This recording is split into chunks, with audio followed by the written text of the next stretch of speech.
Traders, I'm looking at Bitcoin 4-hour charts, and what I've got marked up on the chart is this liquidity pool. Okay, it's traded into this level here, these highs. This is a target for this move here from this base down in here. Whenever you see the market or price break structure as such, right here, break of market structure, we look at the previous range, the high to the low, and the target is always going to be the high of the previous range. So we've broken structure. This is now trending bullish. All right, so our target level is going to be the liquidity up in here. All right, so it reached that, pushed through, and the next target level is these buy stops that are sitting up in here. Now you can see that it's traded into it aggressively and retraced with a vengeance based on the fact that there's a ton of buy stops sitting up in here, big liquidity, right? So it reacted off that level. Now my question is, where is this heading? Where to next? When you see the market overextended like this, you want to be really careful, because what generally happens is it retraces. So you get, expansion, retrace, expansion, possible retrace. I use a Fibonacci. There's a couple of tools I use, Fibonacci, and I'm always going to pull it from the swing low, the swing high, and I'm looking for the pullback back into the 50%, and it coincides with this support zone. So it just makes sense to me, if I'm going to be buying Bitcoin, given that this is bullish, my entry point or my ideal area to get involved would be around these levels here. Now the other thing that you want to be aware of with this is the fact that we have this thin candle, this green thin candle here. Right, so this is an imbalance. The market looks for two things. It looks for liquidity. It needs liquidity to function, and it always looks to rebalance. So we have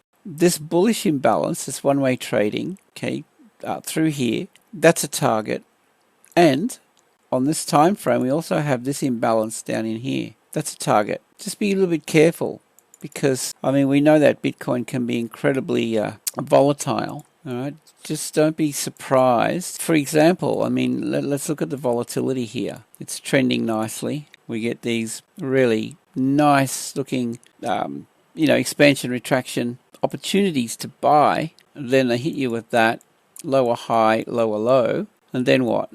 Okay, the volatility can surprise you. So, we see this bullish. We believe that this is going to the moon or wherever we think it's going. Understand that the market it has to have access to liquidity. Okay, so here it's hit these stops. So smart money who are accumulating down here, call that an accumulation, 4-hour, will look to unload when it hits these areas here. So you can see that actually happening from this red candle, right? The reaction of this liquidity. I'm thinking, given this is a fairly significant level, and it's coming back to what I was saying before, this here is the first target right there. Okay, push through it. This is target number 2. If I was big money, I'd be unloading, and I'd be looking for the liquidity that's sitting under here to reload. Hope that makes sense, right? So that brings me back to this low high retrace back down into targeting the imbalance, so that the price rebalances and it coincides with this Fibonacci zone. All right, so now if I'm going to get long, it's going to be down in here. I'm not interested in buying up here. If it happens to hold here and leave me behind, at this point I'll let it go, because I really think this is overdue for a decent pullback. Let's just have a look at this on the daily. Yeah, that's a big level, guys. So I would expect, this is a daily high. I would expect more of a pullback. And, if we see a decent pullback and we start to rally again, this will be my next target up in here. And then, you can go for this high as well. All right, so that's pending a pullback, rally, retrace, and fail at the current high. I hope that makes sense. All right, so just to kind of wrap up the video, yeah, I wouldn't be speculating, but something like that could be a thing. There's a 4-hour opportunity if we get the pullback, possibly, right? Just get rid of that for now. So stop loss under the previous low, okay, entry point around here if we get it, and then, you know, go for these target points. The other thing I was going to mention with this is, yeah, pretty well covered it. The way I would get involved with this would be to watch it on the lower time frame, and the price action you want to see setting up similar to what we have here. We've got this trend clearly, right? Higher highs, higher lows, lower time frame, 15-minute time frame. So I'm looking for this range to give me that. Yeah, see, on this time frame, just be aware that we've got this break of market structure right here as well. Bearish break of structure on the 15M, and currently lower lows, lower highs. All right, so if that continues, then I want to see the movement down into this point of interest, down into here, and hypothetically paint a picture here. Let's just say we get that. Wait for the range, fake out, shake out, displacement, retest and fail, and we're off to the races. The moon. That's what I want to see play out. It may or may not pull back to this level. Okay, that's important to understand, that it may or may not pull back. If it does, I'm going to be looking for the rotation in the form of this range sideways, like exactly like, well, similar to this. It traded up, and then we get a bit of a range. Well, a bit of a shakeout. It didn't really fake out, you know, and then we get that. You want to see it ranging. You don't want to see it trade sideways, building liquidity, and if they're going to buy, then the liquidity that's built up under here gets hit, and that gives smart money whatever they need to pair their orders. You know, enough liquidity to pair their orders to buy.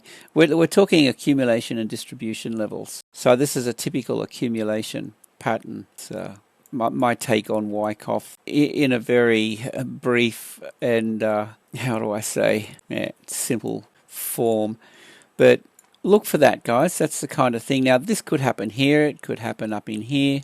Okay, it's just a matter of watching this. See lower highs, lower lows, trending down, and then wait for this to begin to rotate into the. This fib zone is kind of my favorite spot. Having a look at, see, it ranges before it rallies. You want to watch for that. Sometimes it's not so easy to spot, but this is a balance area, okay, a balance of buying and selling, more or less, to a degree. This is also a balance area. It doesn't have to be horizontal, you know, so that's ranging through here, slightly bullish, slightly bearish, but it's the balance area, the balance of buying and selling. And then you get the dip under and a push off. Kind of price action I'm talking about. Yeah, it's not as picture perfect as I would want it to be, but you know, you get the range prior to any significant move, and I'm always looking for wherever it, you know, in a short situation it traps, well, it entices sellers in, stops go above, and then they hit those stops basically, and you know, then you see it trade. So that's the idea pretty much. All right, so coming back over here, fake out, shake out. I mean, this is a bit drawn out, but you've got this balance area. It entices buyers in here. Stops go under. This is the sort of thing we're looking for, and then they hit those stops before it rallies. Okay, so you know, it's not always as picture perfect as this, but you know, you get the idea. Anyway, that's my take on Bitcoin at the moment, guys. Bias is bullish, but I'm thinking only when we see a decent pullback. And yeah, I mean, I'd love to hear your thoughts on this. Definitely comment below. That would be awesome. With that, I hope you have a great day, safe trading, and see you in the next video.